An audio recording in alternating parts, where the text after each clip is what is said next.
ذرا رکیے اور ایک لمحے کے لیے اپنے دل کے اندر جھانک کر دیکھیے، کیا وہاں کسی کے لیے بدگمانی ہے؟ کیا کسی کے لیے گلہ ہے؟ کیا کسی کی کامیابی پر حسد ہے؟ کیا کسی کی بات نے دل میں جگہ بنا کر کرواہٹ چھوڑ دی ہے؟ اگر ہاں تو آج کی یہ بات آپ کے لیے ہے۔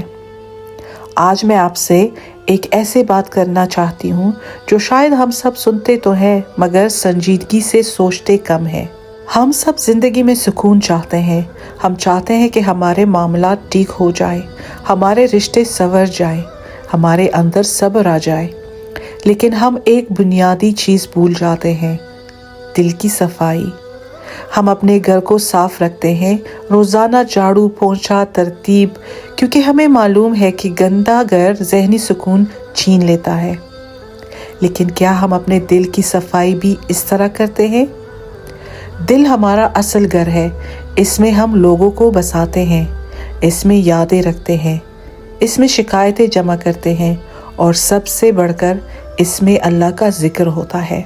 سوچئے، اگر دل میں کرواہٹ، نفرت اور حسد بھرا ہو تو وہاں سکون کیسے آئے گا؟ اگر دل میں لوگوں کے لیے بدگمانی ہو تو دعائیں کیسے قبول ہوگی؟ ہم اکثر کہتے ہیں کہ ہمیں صبر نہیں آتا، ہم پریشان رہتے ہیں، تھکے ہوئے رہتے ہیں، ذہنی دباؤ ختم ہی نہیں ہوتا۔ لیکن میں نے اپنی زندگی کے تجربے سے ایک بات سیکھی ہے، جب دل صاف ہو جاتا ہے نا تو زندگی خود بخود آسان ہو جاتی ہے۔ صبر ملنا مشکل نہیں ہے۔ میں پہلے نہیں سمجھتی تھی، مجھے لگتا تھا کہ صبر ایک بہت بڑی اور مشکل چیز ہے، لیکن کئی سالوں کی محنت، کئی آزمائشوں، کئی تکلیفوں اور زندگی کے مسائل کے بعد مجھے یہ سمجھ آیا کہ صبر باہر سے نہیں آتا، وہ دل کی صفائی سے پیدا ہوتا ہے۔ جب آپ دل سے لوگوں کو معاف کر دیتے ہیں، جب آپ دوسروں کے لیے برا سوچنا چھوڑ دیتے ہیں، جب آپ اللہ پر بھروسہ کر لیتے ہیں تو آپ کے اندر ایک عجیب سا سکون آ جاتا ہے۔ وہ سکون دوا سے نہیں آتا، وہ سکون کسی انسان سے نہیں آتا، وہ سکون دل کی نرمی سے آتا ہے۔ اگر آپ چاہتے ہیں کہ آپ کے معاملات آسان ہوں تو سب سے پہلے اپنے دل کو صاف کریں۔ کسی سے گلہ ہے، چھوڑ دے۔ کسی سے حسد ہے، ختم کر دے۔ کسی نے آپ کو تکلیف دی، اسے اللہ کے حوالے کر دے۔ یقین مانیے، جب آپ دل صاف کرتے ہیں نا تو آپ کی جسمانی تھکاوٹ بھی کم ہو جاتی ہے، ذہنی سکون خود بخود ملنے لگتا ہے۔ ہمیں خود سے سوال کرنا چاہیے کہ ہم اللہ کو کیسے پائیں، اس کی عبادت کیسے کریں۔ صرف ظاہری عبادت کافی نہیں، بلکہ دل کی حاضری بھی ضروری ہے۔ اگر صفائی نصف ایمان ہے تو وہ صرف کپڑوں اور گھر کی صفائی تک محدود نہیں، دل بھی صفائی کا محتاج ہے۔ جس دل میں کینہ، حسد، بدگمانی اور نفرت ہو وہ کیسے نور کو قبول کرے گا؟ جس طرح ہم اپنے گھر کو صاف رکھتے ہیں تاکہ وہاں سکون ہو، اسی طرح دل کو بھی صاف رکھنا ضروری ہے تاکہ وہاں اللہ کی محبت بس سکے۔ جب دل پاک ہوتا ہے تو عبادت میں لذت آتی ہے، دعا میں اثر آتا ہے اور زندگی میں سکون اتر آتا ہے۔ اصل صفائی وہ ہے جو اندر سے شروع ہو۔ اکثر لوگ مجھ سے پوچھتے ہیں کہ تم اتنے سکون میں کیوں ہو، اور بعض اوقات وہ مخالف کے لیے بد دعائیں دینے لگتے ہیں۔ میں ہمیشہ کہتی ہوں، بد دعا دینے سے کسی کو نقصان نہیں پہنچتا، بلکہ یہ آپ کے اپنے دل کو جلا دیتی ہے۔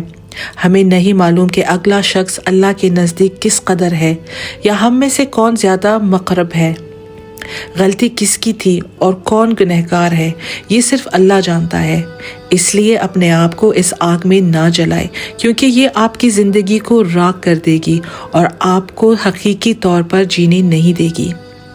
جب دل بھرا ہو اور اندر سے جل رہا ہو تو زندگی کے لمحے انجوائے نہیں کیے جا سکتے۔ اللہ کی ملاقات کے لیے، آگے بڑھنے کے لیے دل کو آزاد کرے، اپنے آپ کو نیک نیتی اور دعا سے بھر دے، اور کسی کے لیے بد دعا نہ کرے۔ اللہ دیکھ رہا ہے، اللہ جانتا ہے، بس اپنے دل کو راحت دے، اسے سکون دے اور اپنی زندگی کو پرسکون، محبت بھری اور حقیقتاً جینے کے قابل بنائے۔ زندگی میں سکون کا مطلب یہ نہیں کہ سب کچھ آسان ہے، بلکہ یہ اس بات کا ثبوت ہے کہ آپ نے اپنے دل کو قابو میں لیا ہے۔ ہر غصے، ہر دکھ، ہر کینہ آپ کو اندر سے کمزور کر دیتا ہے، لیکن جب آپ دل سے سب کچھ آزاد کر دیتے ہیں تب آپ کی روح پر پرندوں کی طرح ہلکی پن چھا جاتا ہے۔ یاد رکھیں، خوشی باہر کی دنیا میں نہیں بلکہ آپ کے دل کے اندر چھپی ہے۔ آپ جتنا اپنے آپ کو محبت، صبر اور معافی سے بھر دیں گے، زندگی اتنی ہی روشن اور خوشگوار بن جائے گی۔ آج فیصلہ کر لیں کہ آپ اپنے دل میں کسی کے لیے تلخی نہیں رکھیں گے، کسی کے لیے بد دعا نہیں نکالیں گے اور ہر دن اپنے آپ کو سکون، امید اور روشنی دیں گے۔ یہی وہ طاقت ہے جو آپ کو نہ صرف زندہ رہنے بلکہ زندگی کو حقیقی معنوں میں جینے کی اجازت دیتی ہے۔ یہ تھا میرا آج کا ولاگ۔ اللہ کرے کہ آپ کو پسند آیا ہو۔ اگر آپ کو پسند آیا ہے تو لائک، سبسکرائب اور شیئر مسٹ کیجیے گا۔ اپنا خیال رکھیے گا، ملتے ہیں دوبارہ۔ اللہ حافظ۔